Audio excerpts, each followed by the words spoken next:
Before I tell you what today is about, I want to ask you something. Have you ever had a door close on you and you just accepted it?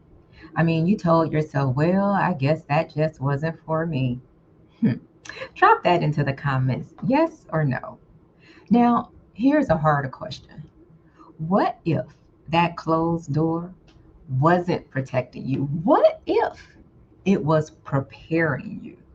Today, we're going to talk about the lie behind closed doors, faith over doubt, and why that obstacle in front of you right now might not be there to stop you at all. Today, I am Dr. Santrell Hartmoreland, and always rather, but I want to share with you from that topic. We've been told that if a door is closed, God is protecting us from the wrong path. And well, there's some truth in that. I mean, He does protect us. We've heard the saying, rejection is protection.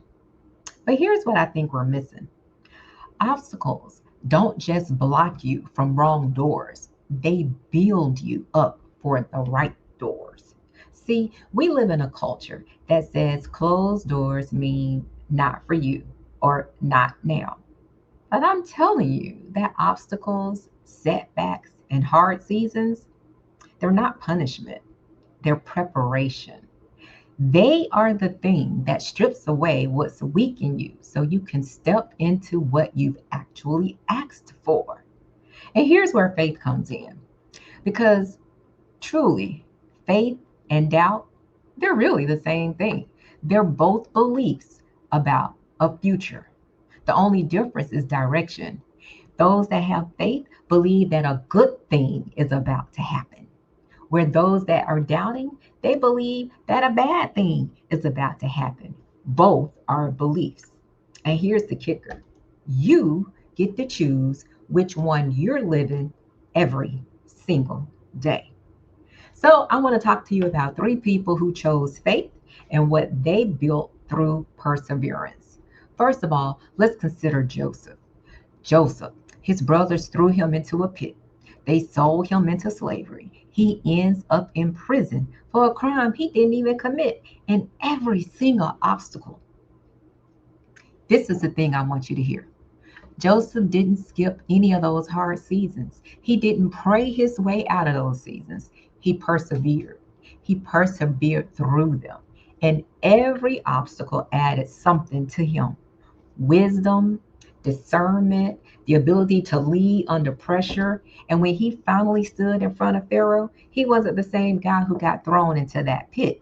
Those obstacles built him up.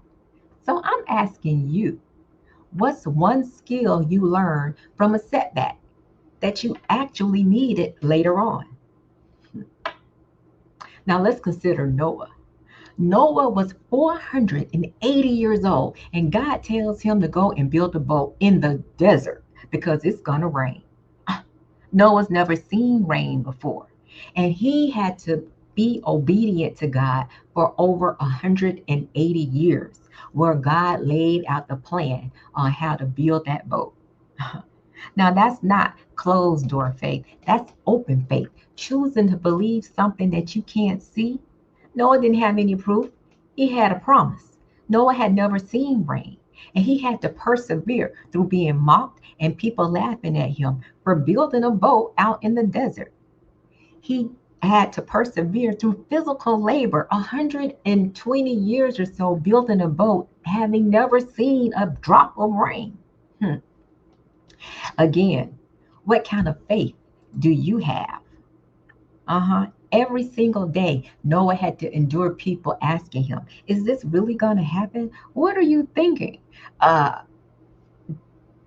he had to endure it, and he did. And so we're still here because of this. I mean, he had to endure people asking, are you really sure about this? Even his own kinfolks. I'm sure his wife was asking, I'm a wife. I would have been asking my husband, what are you doing?